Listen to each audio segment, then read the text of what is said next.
Picture साफ आ रही है ना? देखो,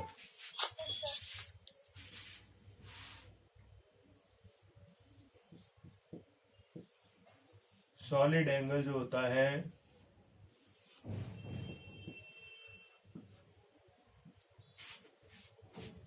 इसे अपन ओमेगा से रिप्रेजेंट करते हैं।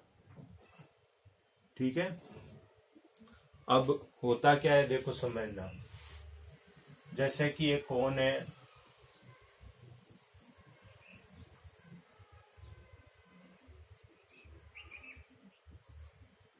ये कोण इस पॉइंट पे जो एंगल बनाएगा वो एंगल आपका ओमेगा होगा। ठीक है, इसको डिफाइन कैसे करते हैं? ये एरिया इसका ए है, ये एरिया इसका आर है, ये इसकी जो रेडियस है वो आर है। तो ओमेगा की वैल्यू जो होती है वो होती है ए अपॉन आर स्क्वायर। ये ओमेगा की वैल्यू होती है, और इसकी जो यूनिट होती है वो यूनिट स्टीरेडियन होती है। इसकी यूनिट स्टीरेडियन होती है। ठीक है, अब अगर ऐसी इसकी जगह में एक पूरा स्फीयर ले लूं, ऐसे छोटे छोटे छोटे छोटे पॉइंट्स को मिला के मैं एक स्फीयर ले लूं, तो उसकी रेडियस भी आर ही रहेगी। तो इसका जो ओमेगा बनेगा वो बनेगा a upon r square. A की वैल्यू हो जाएगी 4 pi r square upon r square. R square से आर स्क्वायर कट जाएगा और ओमेगा की वैल्यू आ जाएगी 4 पाई स्टीरेडियन। 4 पाई स्टीरेडियन।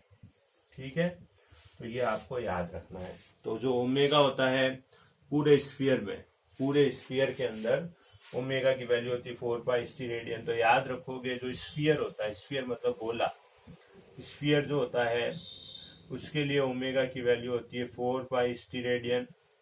और जो सर्कल होता है, सर्कल होता है उसमें तो थीटा नापते हैं। सर्कल के अंदर जो थीटा होता है वो होता है 2 पाई रेडियन। सर्कल में एंगल जो होता है वो होता है 2 पाई रेडियन, और स्फीयर में जो एंगल होता है वो होता है 4 पाई स्टीरेडियन। ठीक है, समझ में आ रहा है बेटा?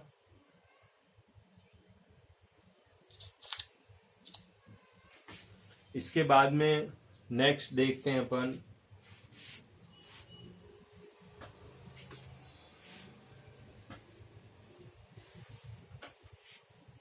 हम डिफरेंट जो सिंबल्स होते हैं उनको मैं आपको पढ़ा रहा हूं। देखो, ये जो सिंबल होता है इस सिंबल को कहते हैं लैम्डा। इस सिंबल को कहते हैं लैम्डा। ठीक है, इसको कहते हैं ओमेगा। ये आपको याद करना पड़ेगा, ये आपका ओमेगा है। ठीक है, ये सिंबल है, ये सिंबल है थीटा, ये सिंबल थीटा का है। इसके बाद में आपको अगला याद रखना है, ओमेगा थीटा हो गया। उसके बाद में आपको याद रखना है ये सिग्नल है सिग्मा का, सिग्मा। ठीक है, ये सिंबल है रो का, RHO। ये सिंबल है रो का। ये आपको सिंबल याद रखने हैं। इसी के जैसे ये सिंबल जो है, ये सिंबल है जाई, CHI बोलते हैं इसको। कई बच्चे चाई भी बोलते हैं, कई जने इसको जाई भी बोलते हैं। ठीक है, तो ये जो सिंबल है वो जाई है। ठीक है, इसके बाद में आपको सिंबल याद रखना है साई। ये जो है ये है साई, ये साई का सिंबल है। इसके बाद में आपको सिंबल याद रखना है फाई। ये है फाई का सिंबल। ये आपका फिजिक्स के अंदर फाई, इसको लेटर को अपन फाई बोलेंगे। जैसे मैं यहाँ लिखता हूँ फाई ई, तो इसको मैं बोलूंगा फाई ई। तो इस सिंबल को हम फाई की फॉर्म में बोलेंगे। ये आपको याद रखना है। ये जो सिंबल है ये सिंबल है ओम का। ठीक है, इस सिंबल को अपन ओम के लिए यूज करते हैं। इसके बाद में आपको याद रखना है, ये ऐसे छोटा के बनाते हैं, तो ये सिंबल को आप कहीं जगह अपन के ही बोलेंगे, लेकिन ये ग्रीक लैंग्वेज का लेटर है कप्पा। ये कप्पा का लेटर है। इसी तरह से ये आपको पता ही है पाई 3.14 होता है। तो ये आपको कुछ सिंबल्स मैंने बताए हैं जिन्हें आपको याद रखना है। इसके बाद में नेक्स्ट आपको जो बता रहा हूं वो आपको प्रीफिक्स याद करने हैं। प्रीफिक्स क्या याद करने हैं वो देखिए। 10 रेज टू पावर पहले -1, -2, -3, -6, -9, -12 और -15। ये आपको नंबर्स आपको याद करने हैं। 10 की पावर जो -1 होती है इसको हम बोलते हैं डेसी, इसको बोलते हैं डेसी। जैसे अगर बोले 2 डेसीमीटर कितना होता है तो आपका आंसर होगा 2 × 10 रेज टू पावर -1। इसके बाद में ये जो होता है ये होता है सेंटी।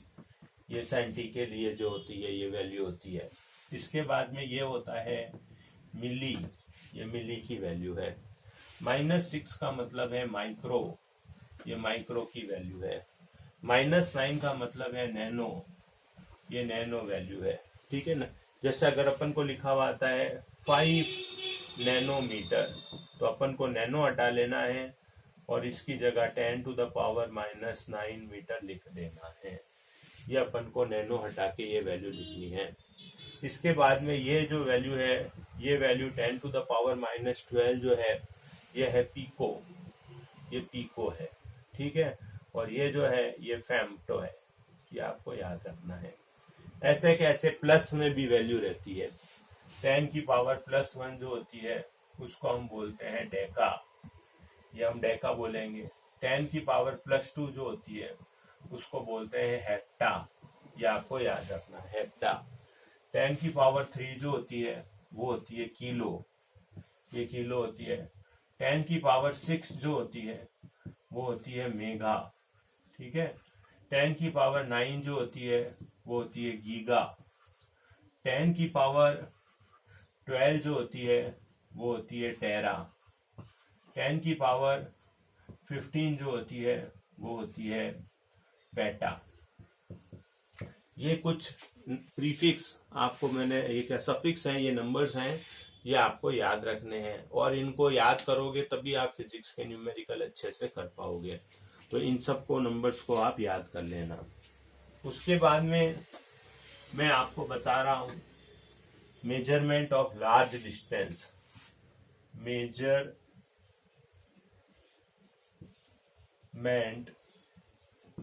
Of large distance.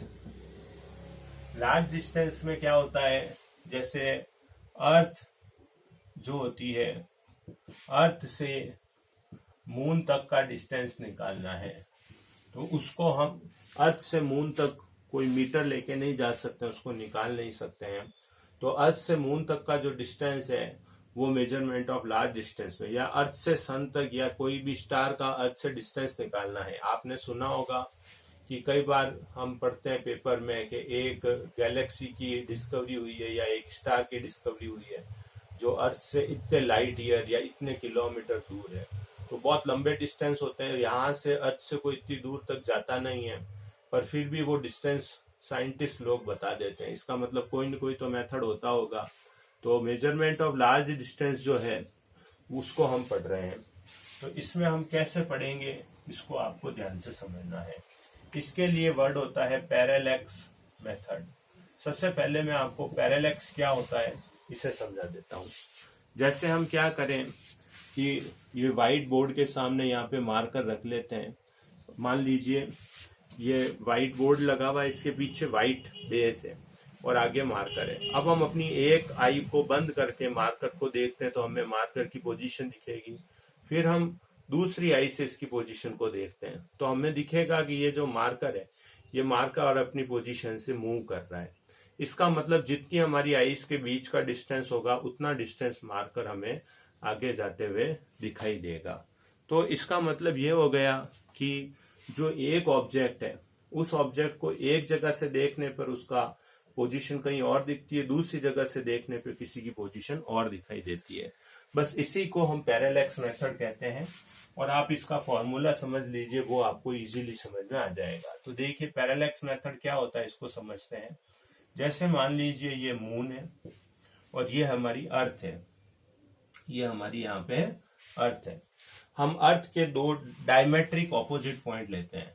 ये डायमेट्रिक अपोजिट पॉइंट क्यों हो गए? क्योंकि ये अर्थ का डायमीटर है और ये डायमीटर के इधर है, ये डायमीटर के इधर है। तो हम अर्थ के डायमेट्रिक अपोजिट पॉइंट ले लेते हैं। अब मैं अर्थ के ऊपर जो सरफेस है उसको इस लाइन से रिप्रेजेंट कर रहा हूँ। यहाँ पे ए लिख देता हूँ, यहाँ पे बी लिख देता हूँ, यहाँ पे मून लिख देता हूँ। इसको मैं मून से ए को और मून से को बी से देखूंगा तो ये एंगल जो बनेगा, ये थीटा एंगल जो होगा, इस थीटा एंगल को हम बोलेंगे पैरेलैक्स एंगल। इस थीटा एंगल को हम बोलेंगे पैरेलैक्स एंगल। ये जो डिस्टेंस है ए से बी तक का, ये डिस्टेंस जो है ये डी है। डी जो होता है इसे हम बेसिस बोलते हैं। और मून से अर्थ तक का जो डिस्टेंस है, मान लीजिए हम इसको आर लिख देते हैं। आर हमें फाइंड आउट करना है। ये आर हमें पता नहीं होता है, हमें इसे फाइंड आउट करना होता है। तो अब हम ये डिस्टेंस कैसे निकालेंगे? तो मैंने आपको लास्ट क्लास में बताया था, एंगल जो होता है, एंगल के सामने वाली जो डिस्टेंस होती है उसको न्यूमरेटर में लिखते हैं, और एंगल के लिए जो आर्क की लेंथ होती है या इस ऑब्जेक्ट को अर्थ से जोड़ने वाली जो लाइन है, इस आर को हम यहाँ लिख देंगे। तो अब इस फॉर्मूले में देखिए, थीटा हमें क्वेश्चन में गिवन होगा। ये थीटा जो होगा ये हमें क्वेश्चन में गिवन होगा डेटा। बेसिस जो होगा वो हमें गिवन होगा और ये हमें फाइंड आउट करना होगा। तो हम आर फाइंड आउट करने के लिए क्या करेंगे कि आर निकालने के लिए हम आर को ऊपर ले जाएंगे, आर की जगह थीटा लिख देंगे। हम यहाँ पे डी बाई थीटा इस जगह पर लिख लेंगे। तो इसमें आपको जो है क्वेश्चन मिल सकता है, उस वो क्वेश्चन आपसे आसानी से सॉल्व हो जाएगा, उसमें कोई दिक्कत वाली बात नहीं है। उसमें आपको डी और थीटा दिए हुए होंगे, आपको डिस्टेंस में थीटा को डिवाइड कर देना, तो आपके पास में जो आर है, आर की वैल्यू जो है वो निकल आएगी। ठीक है, तो ये सबसे पहला इसका ए पार्ट हो गया। ए पार्ट जो है मेजरमेंट ऑफ लार्ज डिस्टेंस में, ए पार्ट आपकी बुक में क्या गिवन है? किसी भी स्टार का अर्थ से डिस्टेंस निकालना, अर्थ से उसका डिस्टेंस निकालना। अब हम दूसरा आगे जो पोर्शन है, सेकंड पार्ट जो है वो समझेंगे। सेकंड पोर्शन जो है वो ये है कि हमें स्टार का डायमीटर निकालना है। मान लीजिए ये मून है, मून का ये डायमीटर है। मून के डायमीटर को मैं स्मॉल डी से लिख देता हूं। तो मून का डायमीटर जो है ये हमें फाइंड आउट करना है। ये क्वेश्चन में अननोन होगा, ये गिवन नहीं होगा, ये हमें फाइंड आउट होगा, निकालना होगा। अब हम क्या करेंगे, ये जो मून है, इस मून को हम अर्थ से एक ही जगह से देखेंगे। ये हमारा ये जो नीचे लाइन बना रहा हूं, ये लाइन है अर्थ की। हम इस मून को अर्थ से देखेंगे और अर्थ से इस मून को पहले जहां से ये मून स्टार्ट हुआ है वहां से हम अपनी टेलीस्कोप को घुमाएंगे और यहां तक लाएंगे। तो ये जो एंगल बनेगा, ये एंगल अल्फा गिवन होगा। अल्फा आपको जो क्वेश्चन है, उस क्वेश्चन के अंदर अल्फा का जो नाम होगा वो नाम होगा एंगुलर डायामीटर। अल्फा होगा एंगुलर डायामीटर, ये आपको याद रखना है।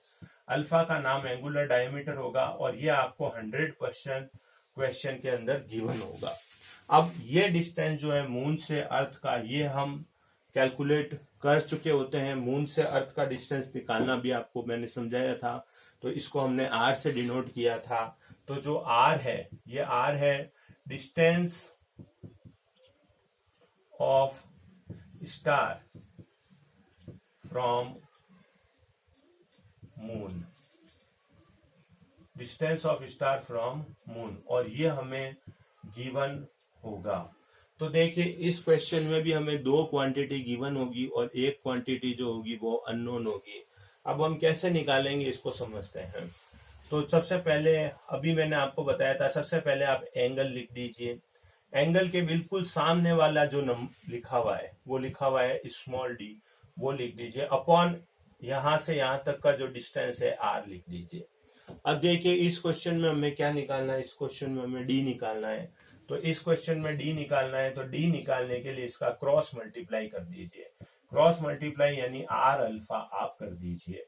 तो देखिए डी की वैल्यू जो होगी वो आपके पास में आ जाएगी आर अल्फा।